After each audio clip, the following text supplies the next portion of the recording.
Shalom, selamat pagi dan salam sejahtera bagi saudara yang dikasihi Tuhan.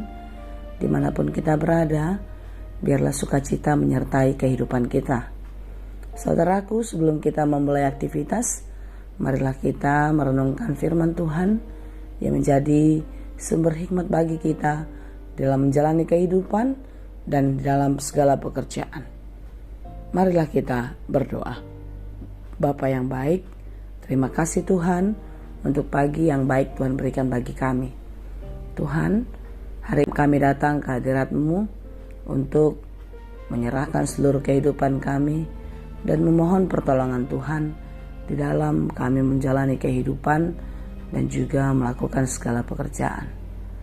Biarlah firman-Mu yang Engkau berikan menjadi kekuatan, semangat, dan juga sumber hikmat bagi kami untuk menjalani kehidupan kami dan di dalam segala pekerjaan kami.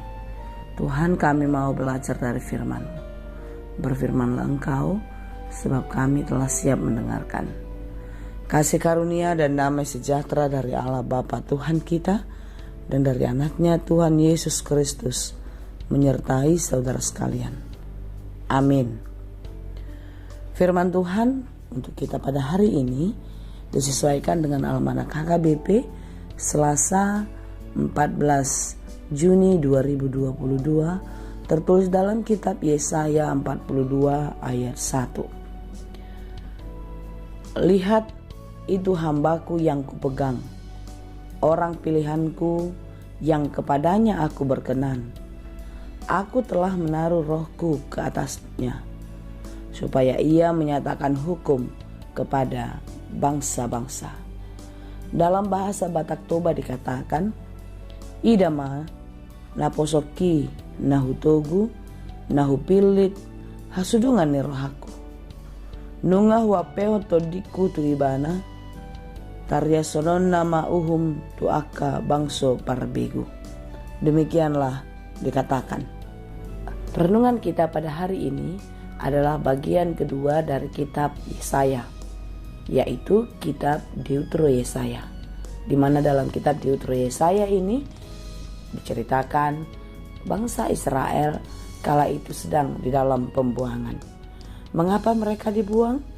Mengapa mereka dihukum? Karena mereka menyimpang dari jalan Tuhan. Mereka berkhianat terhadap kasih Allah di dalam kehidupan mereka.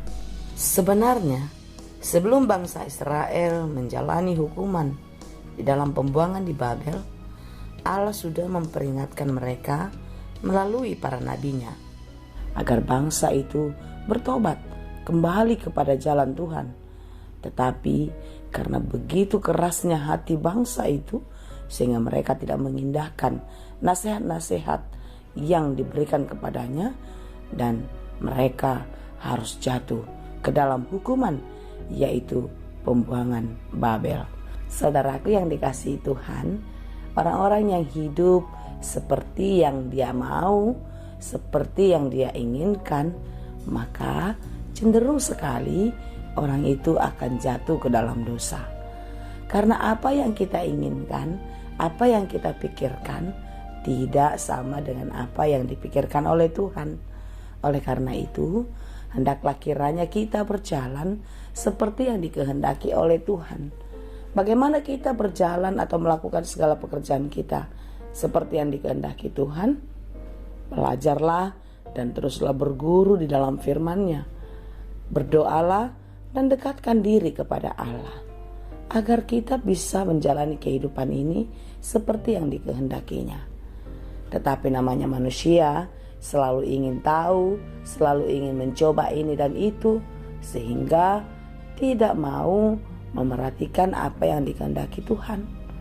Selalu mengandalkan pikiran, kekuatan, dan semua yang dia miliki. Sama seperti bangsa Israel kala itu. Mereka sudah tahu sebenarnya apa yang harus mereka kerjakan. Mereka sudah tahu siapa yang harus mereka turuti karena keinginan tahunya. Karena mereka mau dicobai atau mau dibujuk oleh keinginan-keinginan daging, sehingga mereka melakukan hal-hal yang menyimpang dari kehendak Tuhan. Dan yang paling menyedihkan, mereka menduakan Allah. Mereka tidak percaya kepada Tuhan. Inilah kesalahan bangsa Israel yang paling besar. Mereka berulang-ulang menduakan Tuhan di dalam kehidupannya. Saudara-saudara yang dikasihi Tuhan, sekalipun begitu jahatnya manusia, sekalipun begitu jahatnya bangsa itu, tetapi Allah tetaplah Allah yang maha kasih, Allah yang maha pengampun, yang selalu memberi kesempatan bagi umat manusia untuk memperoleh keselamatan.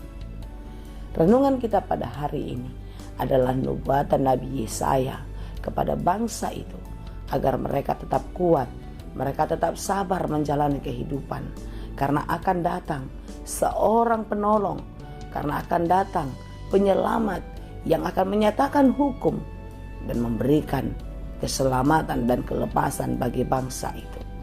Saudara-saudara yang dikasihi Tuhan, nubuat Yesaya ini pun sampai kepada kita, bahwasanya Dia yang datang, yaitu Yesus Kristus, yang adalah kasih Allah, akan menyatakan hukum kasih-Nya di dalam kehidupan kita. Dia akan menegakkan keadilan bagi orang-orang yang mengikuti kehendak-Nya.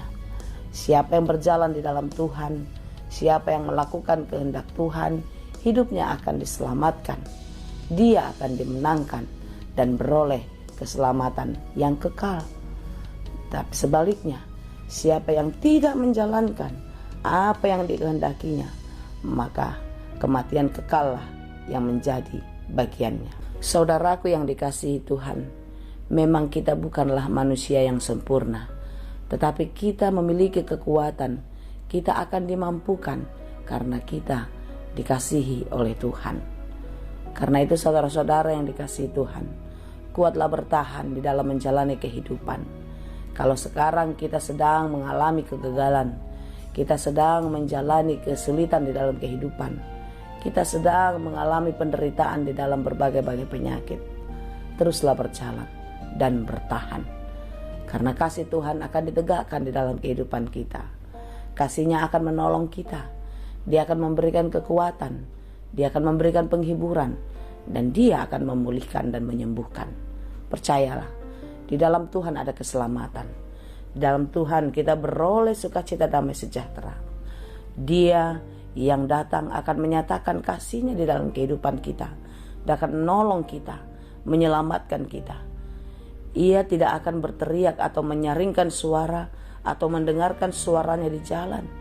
Dia tidak menunjukkan semuanya hanya di dalam kata-kata, tetapi kasih Tuhan akan dinyatakan di dalam perbuatannya. Bukankah Yesus Kristus sudah lebih dulu menyatakannya?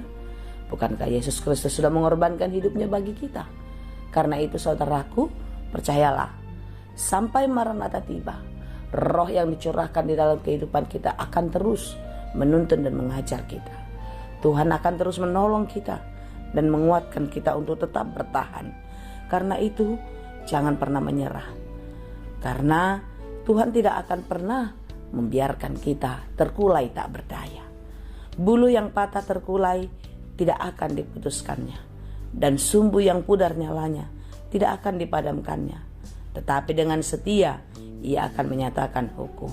Ini tertulis dalam kitab Yesaya 42 ayat 3. Kalau kita sudah jatuh, kita terkulai tak berdaya, kita tidak akan dibiarkan, tetapi Dia akan memberikan kepulihan, kesembuhan, dan pertolongannya akan terus nyata di dalam kehidupan kita. Percayalah, jangan pernah menyerah ya. Tetap kuat, tetap setia di dalam Tuhan, dan biarlah kasih Tuhan yang dinyatakan dalam kehidupan kita menjadi sumber kekuatan, penghiburan, dan semangat bagi kita untuk menjalani kehidupan yang masih terus berjalan. Karena Dia adalah Allah kita yang setia. Dia tidak akan pernah kalah oleh apapun. Dia tidak akan pernah redup. Dia tidak akan memudar. Tetapi Dia adalah Allah yang kuat, Allah yang setia, yang terus bercahaya, memberikan sinar terang bagi kehidupan kita. Karena itu jangan pernah menyerah. Teruslah melihat terang kasih Tuhan dan hidup penuh pengharapan, maka kita akan beroleh keselamatan yang kekal. Jalani hidupmu dengan penuh sukacita dan selalu berpegang kepada Tuhan, karena di dalam Tuhan kita tidak akan pernah ketinggalan. Tuhan Yesus memberkati. Amin. Terima kasih Tuhan untuk firman-Mu. Biarlah firman-Mu selalu menjadi kekuatan dan penghiburan bagi kami. Tuhan, kami mau melakukan segala pekerjaan kami hari ini. Biarlah kasih-Mu menyertai kami.